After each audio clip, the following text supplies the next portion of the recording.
Daniel, que mundo você quer para o seu filho? É um só? É um só. Ele está com quantos anos? 6 anos. 6 anos. Qual o nome dele? Antônio. Que mundo o Antônio vai viver? Isso depende de você e... Cara, é um mundo de liberdade para ele decidir o que ele quer. O que ele quer em tudo. O que ele quer, né? De trabalho, o que ele quer de conhecimento, o que ele quer de amor, o que ele quer de... Então acho que quanto mais... É muito difícil, né? Falar de filho é complexo, né? Você sabe também. Mas acho que o quanto mais a gente municiar ele para estar pronto para explorar uma liberdade no futuro, acho que é isso que eu queria para ele. E conviver com pessoas que também tenham, né, um mínimo de respeito por essa liberdade. Mas eu não sei se vai ser tão cedo assim que a gente vai chegar nesse mundo que a gente quer, mas é o que eu quero. A gente cobra muito a atitude do outro, né? Uhum. Então, o outro não doando seu tempo, não tendo preocupações, não tendo empatia, mas você trata com todo mundo. Uhum. É um aprendizado isso também, não é? Porque eu acho que a tendência nossa é cobrar que o outro tenha, obviamente, essas atitudes e cessar uma conversa, em vez de iniciá-la, né? Eu diria que não é um exercício fácil. Eu diria que a relação que eu acabo tendo com pessoas que são do mundo político-partidário, sempre eles pensam em mim como se fossem eles. Eles não são capazes de perceber que eu não estou neste mundo, que não é neste mundo a minha ação. O que não significa que eu não possa me relacionar com eles. Mas a ideia deles é que eu estou disputando sempre com eles. Eu vivi isso a vida inteira, porque eu saí do partido em 1990, porque eu fui secretária de Educação, Cultura e Esporte de Santo André. No Partido dos Trabalhadores. No Partido dos Trabalhadores. E eu saí em 1990. Neste momento, academicamente, eu tomei uma decisão que eu só estudaria os movimentos sociais, não estudaria mais o Estado. Muito bem? Então, meu campo de estudo é movimentos sociais, um sujeito específico que eram os jovens. Isso eu faço desde 1990. Então, já se passaram anos, né? 29 anos já, quase 30 anos. Desde então, muita gente do campo político-partidário, porque eu me expresso, eu me posiciono, né? Essa é uma coisa que eu nunca deixei de fazer. Considero que eu estou disputando com eles, eu digo, não estou disputando com vocês, porque meu campo é outro, eu vou disputar sim. A liberdade de poder me expressar, o direito de todos nós de podermos fazer as coisas que a gente acredita, né? Vou disputar sim que é preciso não perder a humanidade, eu vou disputar um conjunto de coisas que eu acredito, mas eu não vou disputar o poder do Estado. Eu não quero isso para mim. Tem gente que quer, eu não quero. Só que eu queria ter uma relação com essa gente que fosse de diálogo. Eu posso dizer para você que é quase impossível. Tem sido muito difícil, porque todas as vezes isso vem à tona, né? Então, eu fui mandada embora 2 vezes por essa razão. Tá certo? Quer dizer, mesmo no trabalho da rede Beija-Flor, esse ano é um ano eleitoral. Então, eu tenho que me recolher um pouco, porque eu posso, inclusive, atrapalhar o trabalho da rede, por conta dessa minha história toda, né? Eu não estou em partido. Se a minha família está, eu não estou. E, aliás, não participo disso, né? Então, acho que isso... Agora, por outro lado, isso permite encontros tão enriquecedores, que é uma coisa impressionante. Então, eu tenho que aprender a trabalhar numa rede, que é a rede Beija-Flor, respeitando o tempo do outro, que é voluntário e que, portanto, não é o tempo. Tem que bater o ponto às 8, tem que sair às 5 da tarde, né? Você acredita nisso, que não é o que eu gostaria de fazer nesse momento, mas não vai contra os princípios do trabalho. Então, eu tenho que aprender a lidar com isso, né? Não é simples, é evidente que não é simples, né? Mas é muito enriquecedor. Então, acho que Na rede, nós nos respeitamos muito, muito, muito, muito, né? E eu tento compreender os tempos de cada um. De quem está vivendo uma crise, de quem está desempregado, de quem é aposentado e aí tem uma disponibilidade quase que total, né? Assim como eu, que sou aposentada, né? Então, todo mundo brinca. Eu que me aposentei, achei que ia ficar em casa, tricotando e costurando e vendo filme na televisão. Mas me dedico, hoje Mentira, me dedico você nunca isso. pensou nisso? Hoje me dedico a isso praticamente todo o tempo que eu tenho. Você, ultimamente, cenário mundial e tal, e você com essas participações tão ativas, né, na coletividade, você anda com mais coragem ainda ou você está com o coração apertado de medo também?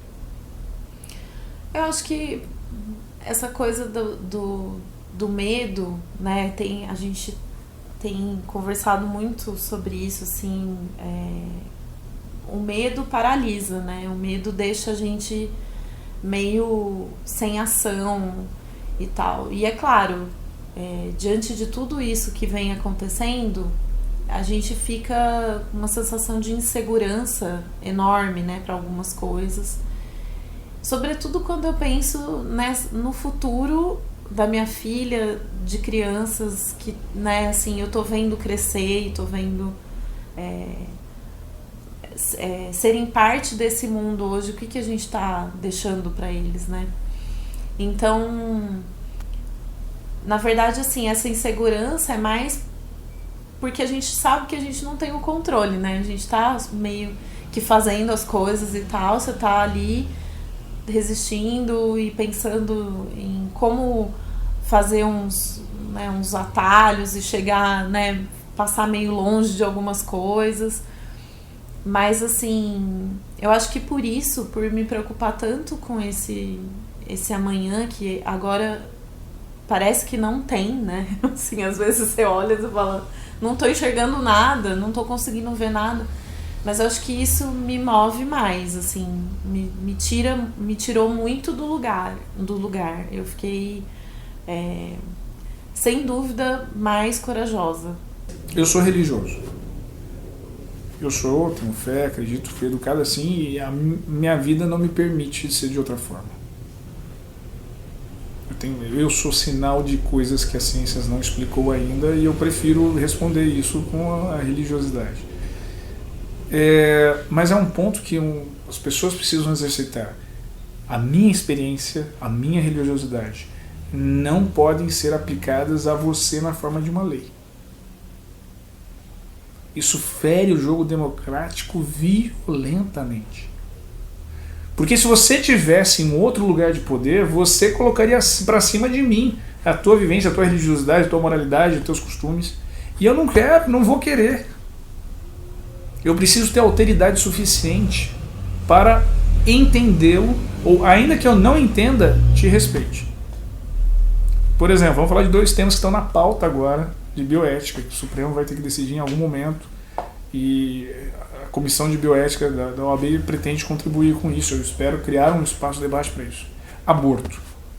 Na verdade, não é se é a favor ou contra o aborto, é descriminalizar o aborto ou não. Eu acho que ninguém em totem é a favor do aborto.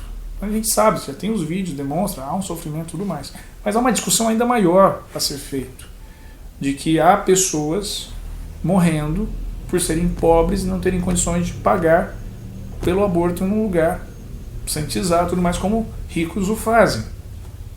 Então a descriminalização é para isso, para atender, porque olha, há uma desigualdade e ele vai continuar acontecendo. Não é porque o aborto é proibido, porque ele já é proibido, que ele não existirá.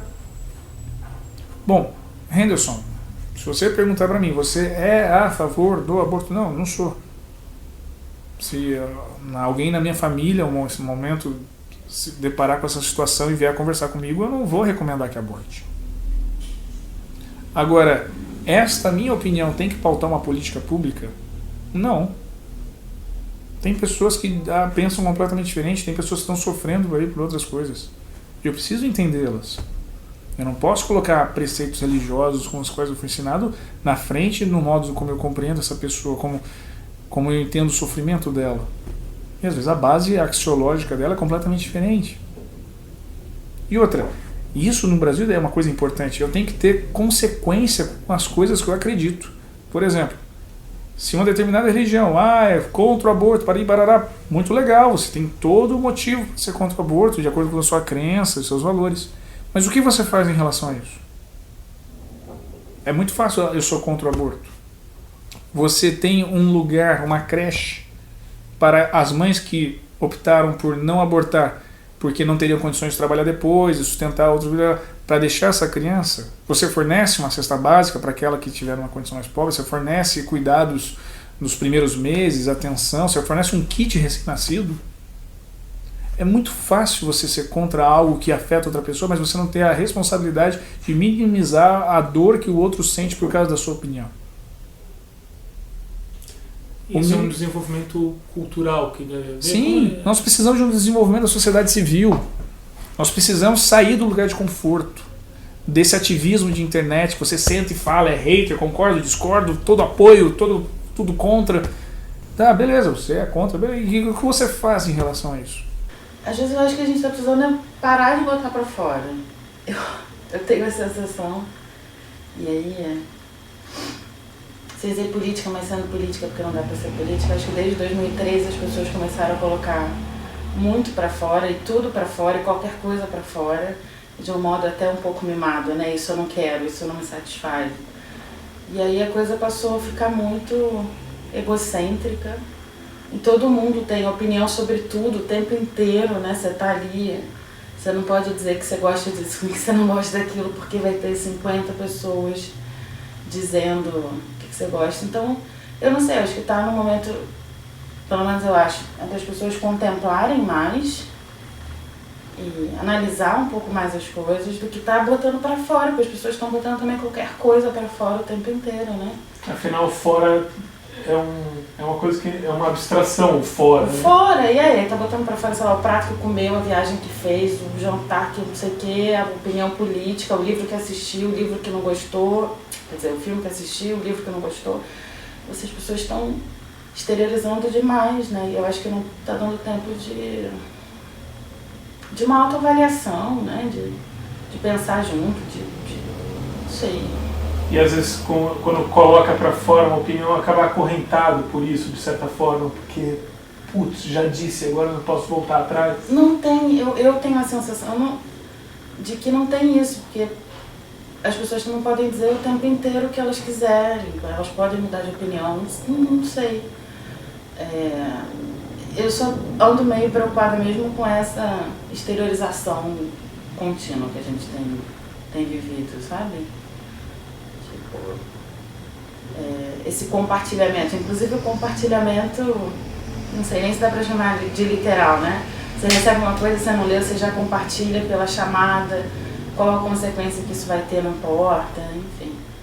Então, não sei, acho que a gente está precisando mais de um momento contemplativo e de interiorização e de autoentendimento para entender o outro do que exteriorizar. Acho que exteriorizar a gente já exteriorizou demais, sabe? Eu publiquei. Eu faço livros espíritas, místicos, carismáticos, de Umbanda, de tudo que você possa imaginar. Publiquei Erasmo Dias. Nossa! Olavo de Carvalho. Eu tenho 3 obras do Olavo de Carvalho. Mas também eu faço um livro do Boulos. Isso não te dá uma crise existencial, assim? Não, por isso que eu te falei. Hoje eu posso ser qualquer coisa. Eu aprendo com todos eles. Você não imagina reencontrar o Erasmo Dias lá sentado na minha frente depois de ter peitado ele na invasão da PUC. De dizer para ele o que eu acho que eu penso. E ele olhar para mim e conversar. Isso tudo é muito importante porque eu não guardei de nenhum deles mágoa ou raiva, né? Eu servi no ministério ao governo Fernando Henrique, ao governo Lula. E esse é um depoimento bastante diferente nos tempos de hoje, né? Sim. Nesse tempo que a gente está vivendo. Eu não sou... quando eu cheguei em São Paulo, eu decidi que eu ia ser liberal. Essa palavra não existe mais, né? Eu tracei uma grande régua. Direita e esquerda. Uma coisa eu tinha certeza, eu jamais ficaria nessa régua de um lado ou do outro. Eu não sou de direita e não sou de esquerda, não sou, né? Eu vou ficar no meio. No começo, lá atrás, eu me simpatizei muito com o PSDB, vamos falar assim, por causa do Montoro, fui muito amigo, publiquei os livros, tenho várias coisas, inclusive da filha dele, né? Fomos amigos durante muitos anos. E ajudei em alguns projetos lá da época do governo dele. Mas depois houve a decepção, né, do próprio partido. Então eu saí desse negócio de partido. Né? Hoje na régua, se você me perguntar em que lugar eu estou, em termos de educação e de cultura, eu estou um pouco mais para a esquerda. Em matéria de economia, eu sou um fã da Escola de Chicago. Tem conflito? Tem. Mas eu procuro olhar o que cada um pode me oferecer. Não aceito o radicalismo de A nem de B. Aliás, o radicalismo, em termos de história, não levou ninguém a lugar nenhum. Você evita falar de política ou você encara sempre? Se eu evito, que é o que eu faço o tempo inteiro, entende? O tempo inteiro.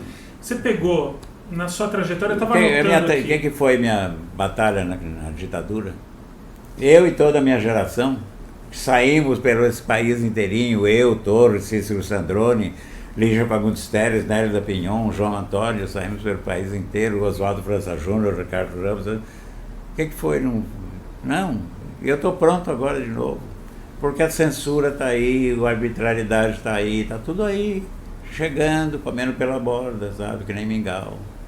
Nunca evitei falar de literatura. Qual é o romance mais político que foi publicado nesse país nos últimos 50 anos? Zero. Que está vivo até hoje. Por isso que eu estou te perguntando, você viveu anos de Getúlio, de Dutra, Getúlio eu peguei criança. Pegou, mas vivenciou e ouviu, né? Mas vivenciou Dutra, JK, Jânio, Jango, toda a ditadura empastelada, Sarney, Collor, Itamar, FHC, Lula, Dilma, Temer e agora Bolsonaro. Este é o pior de todos? Nos meus 83 anos é o pior. Porque é um homem sem cultura, ignorante, tosco, bronco, que adora a briguinha como se fosse... Ele briga como se fosse cozinha, que não tem a mínima noção da compostura do cargo. Ele não sabe o que é ser um presidente. Um presidente não desce a determinados níveis. Isso de uma pessoa que um dia perguntou para ele, e o Queiroz onde está? Está com a sua mãe? O que é isso? Sabe? Não existe educação, não existe nada nesse homem. E está fazendo uma coisa de embaralhar tudo e fazer essa gestão ideológica. E está destruindo coisas e coisas que a gente conquistou durante anos, que a gente reconquistou depois da ditadura. É o pior de todos, sabe? E você não pode confiar nele em um minuto, você não sabe o que é que vai acontecer. A meta a ser batida em 2020, acho que é uma meta, ela é mais existencial, né? Eu acho que o momento que o Brasil, isso a Judite falando, tá? O momento que o Brasil atravessou, para mim, desde 2016 para cá, que coincidentemente foi quando eu comecei a tratar do meu câncer e tudo, ele foi, para mim, um conjunto assim de retrocessos, de perdas e de desmonte de coisas que eu entendi que já estavam postas e consolidadas muito grande. E eu senti que uma grande parte de 2019 eu só estou tentando ficar viva, né?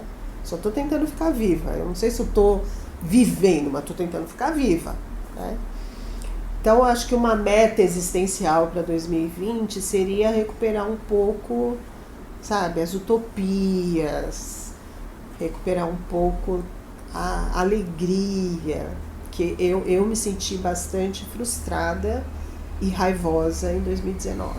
Eu gostaria de ter motivos e ter, sabe, até coisas sobrenaturais, revelação, sei lá, para ficar menos frustrada e raivosa em 2020. Não, então eu não resisto a essa pergunta. Revela um pouquinho da sua utopia. Esse teu lugar, onde você imagina todo mundo... Meu happy place. É. Né? Olha, acho que começa por a gente abrir mão um pouco dessa falta de delicadeza com a vida, com os ideais das outras pessoas. Acho que a gente precisa recuperar um pouco essa gentileza, essa delicadeza. Acho que o Brasil ficou um país muito duro, as coisas estão muito... Você vê coisas todo dia muito que atentam contra a generosidade, a delicadeza, sabe? Isso vai desde você passar na rua e ver uma família inteira sentada, jogada numa calçada, com a mão estendida para você dar qualquer coisa para ela, que pode ser até um pão duro e velho, e ela vai receber porque ela está ali sem nada, né? Então isso é uma coisa que me agride muito hoje. Hoje não, sempre agrediu, mas chegarmos a isso, chegarmos a ser o país que somos e ter gente nessa situação, até essas indelicadezas, né? Uma Miriam Leitão ser desconvidada de uma feira de livro numa cidade de Santa Catarina, porque, enfim, o filho dela, quer dizer, é tudo, entendeu? É uma música do Arnaldo Antunes que não vai tocar numa determinada TV estatal, ou um livro que deixou de ser publicado porque não existe espaço para você cultivar esse tipo de conteúdo no Brasil atualmente, e até as grandes violências que a gente tem presenciado, os grandes casos de racismo, de homofobia, de gordofobia, enfim.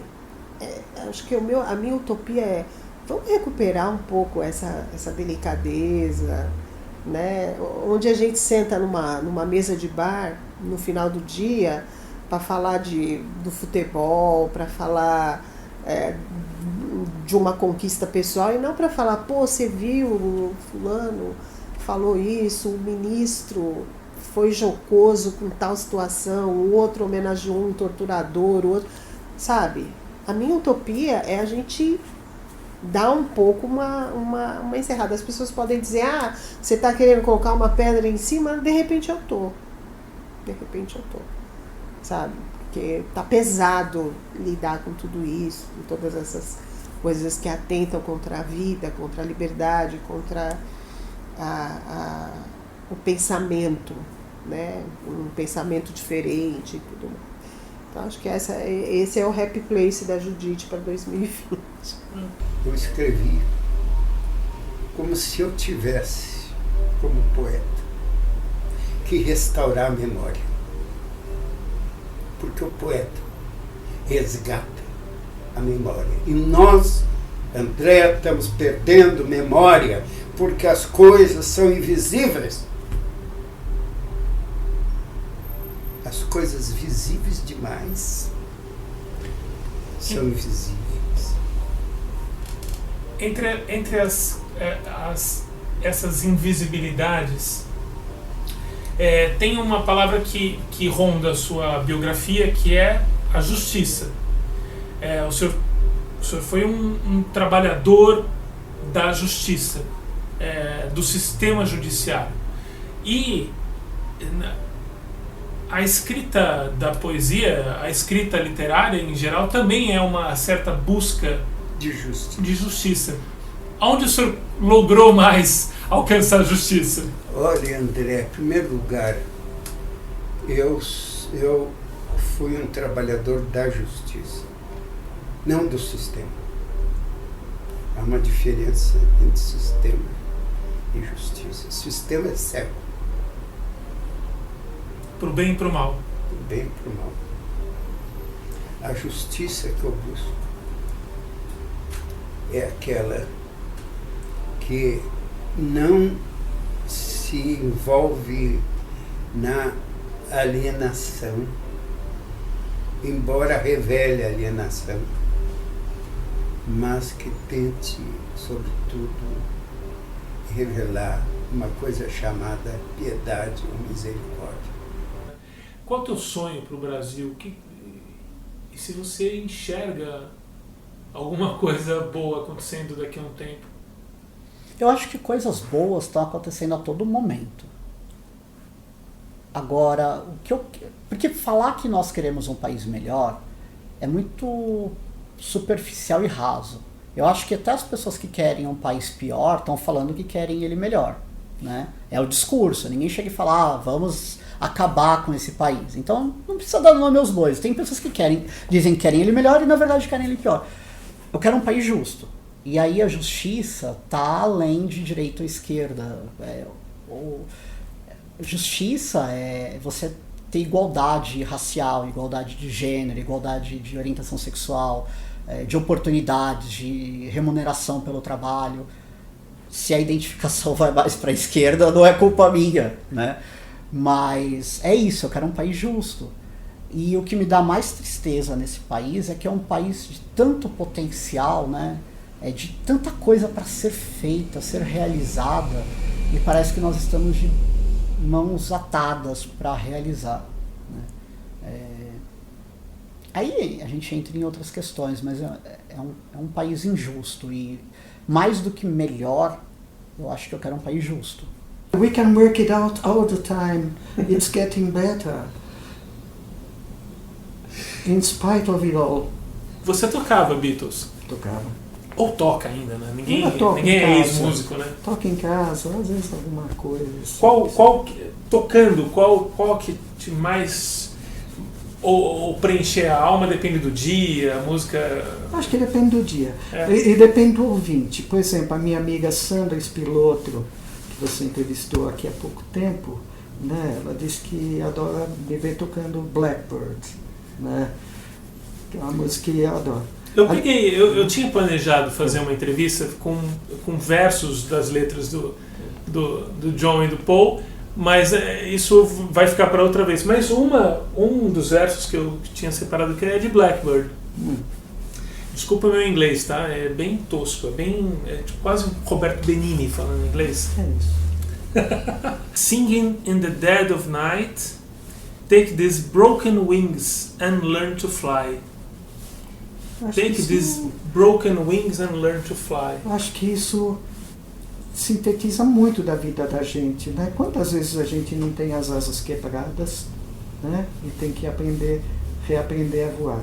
A Sandra, o filho dela, o Tiago Ferro, né? Tem uma história que o Tiago, que eu conheço o Tiago na barriga da mãe dele. E outro dia ele postou na internet o seguinte, que ele lembrava de um amigo que quando ele era criança tinha dito em casa dele que tinha ido ao meio da pirâmide do Egito e não tinha sentido nada.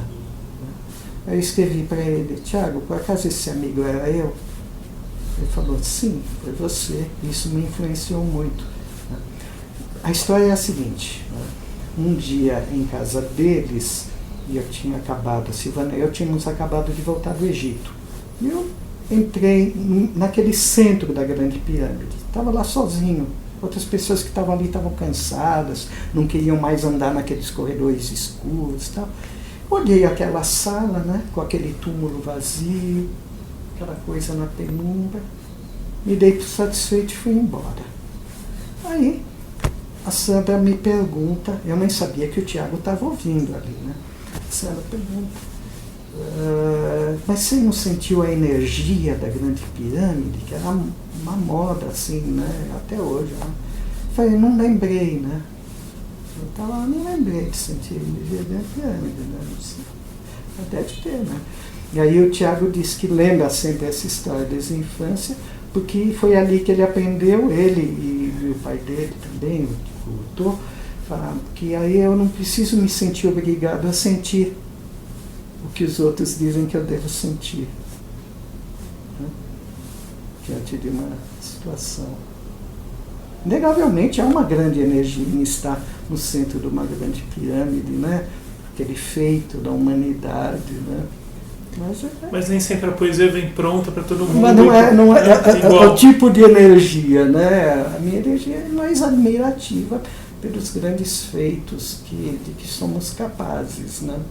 Qual foi o momento em que você começou a se especializar, e se não for especializar a palavra, você me corrija, por favor, na arte indígena, na variadíssima arte indígena, né? Porque a gente fala, quando a gente fala em índios, reduzindo europeicamente a coisa, sim. Ou né, e mesmo indígenas, a gente não tá, a gente está muito longe da realidade, que é muito diversa, né? Pois é. Mas enfim, mas você se embrenhou nisso.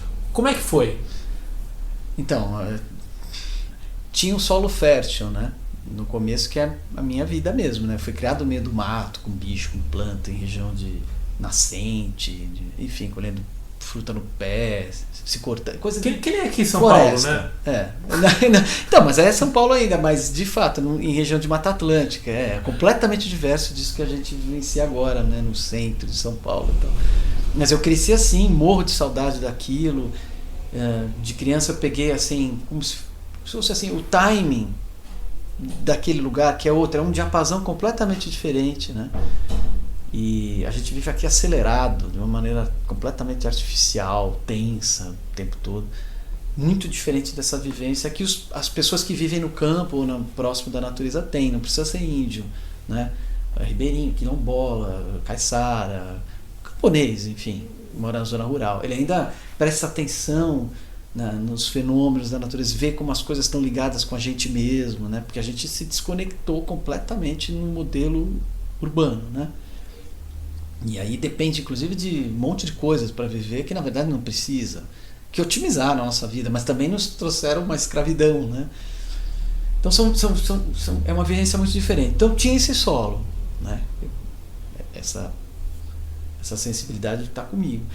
Mas aí, por questões da vida, eu atendia, por exemplo, o Núcleo de Cultura Indígena, que era presidido pelo Ayrton Krenak, uma das grandes lideranças indígenas do Brasil, que era nosso cliente. Esse assunto começou a vir. E eu também lia muito assim, mitologia oriental, eu comecei por aí, depois África, e fui percebendo o que era isso de ser indígena, né? Que é uma coisa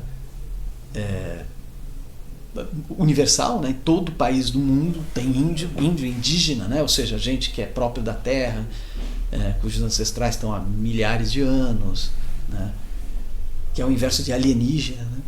Eu falo com a criançada assim, alienígena, eles acham que é um disco voador que vem. Eu falo, não, o europeu quando chegou aqui era um alienígena, né? Então essas questões sempre passaram pelas minhas preocupações, pelos papos entre amigos, pelo fato de ter essa preocupação com a natureza, por ter conhecido muita gente que vivia nessas condições diferentes do modelo urbano.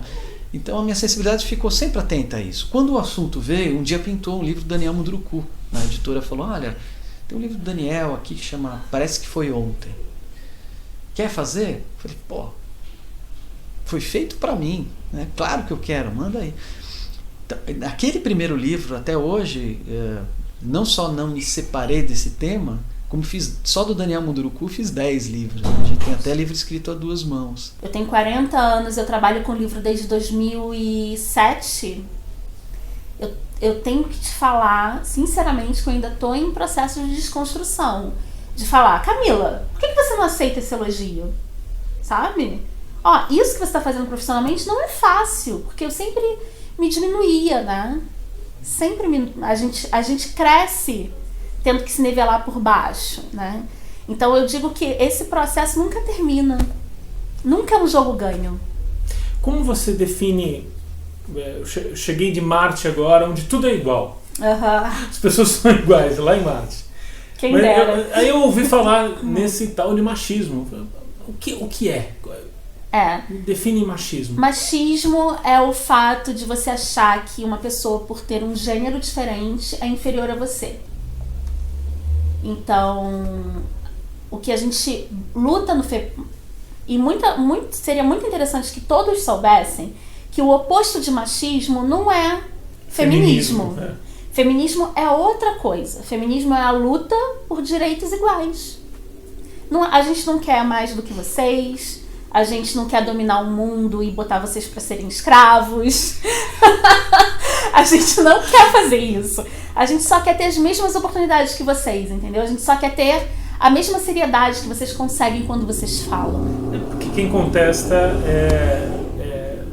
não quer ver nem os... Porque há números que mostram isso, né? Já existe um esforço científico para mostrar que é assim. Não é um sentimento só, que já seria bastante grave e bastante profundo, se fosse um sentimento. Mas tem números, tem pesquisas, isso está na cara.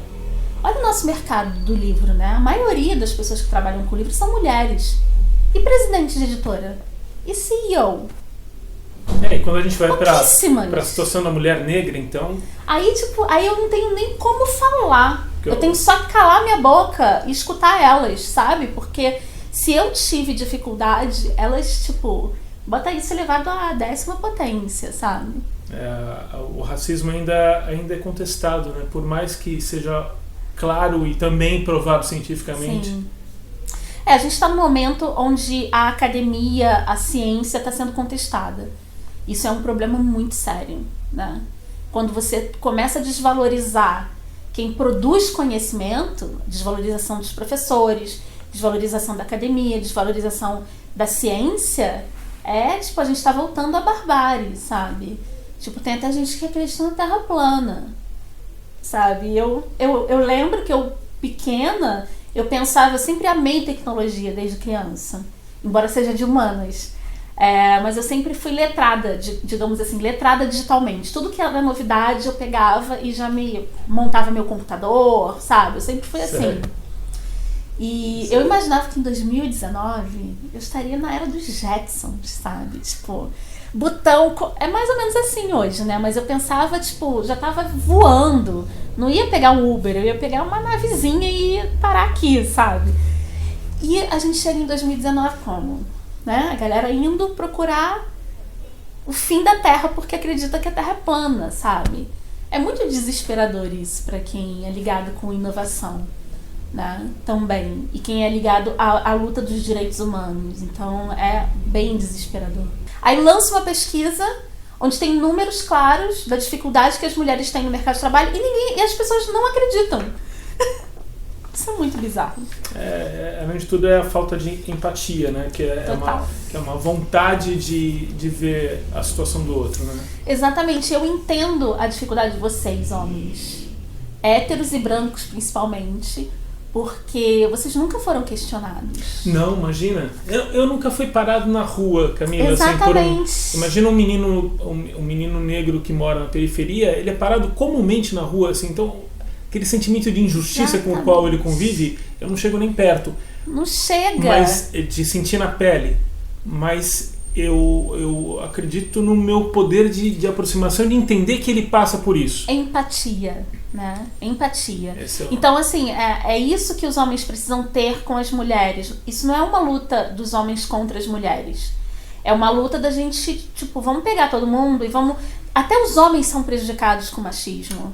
Claro, sabe? O homem que tem que ser o provedor, que tem que... A injustiça do mundo, ela dói mais em quem a sofre, mas ela é bem democrática. Todo mundo tá na merda, sabe? Tá todo mundo mal. Então, é uma luta pra melhorar a vida de todo mundo. Outro dia eu tava pensando, por que nós não fomos pra rua ainda pra pedir, exigir saneamento básico geral? Por quê? A gente espera bater na nossa vida, né? A educação bate na nossa vida e tal. Mas eu não fui pra rua ainda pra pedir, que é uma coisa, eu acho que é o mínimo de humanidade que a gente tinha que atingir. É a base, né? Da sobrevivência humana. E não como chama? Saneamento básico privado, como estão propondo agora. Não, é tanta coisa absurda agora que eu tô assim, segurando a minha sorte. André, sinceramente, é que eu tenho uma rede de apoio incrível.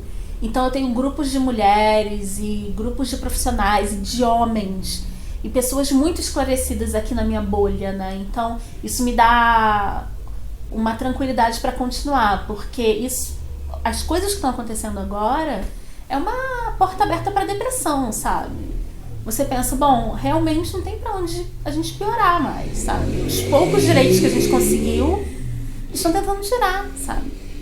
Então a gente ainda questiona o fato do aborto ser uma questão de saúde pública. A gente está em 2019, sabe? E é bem desesperador isso.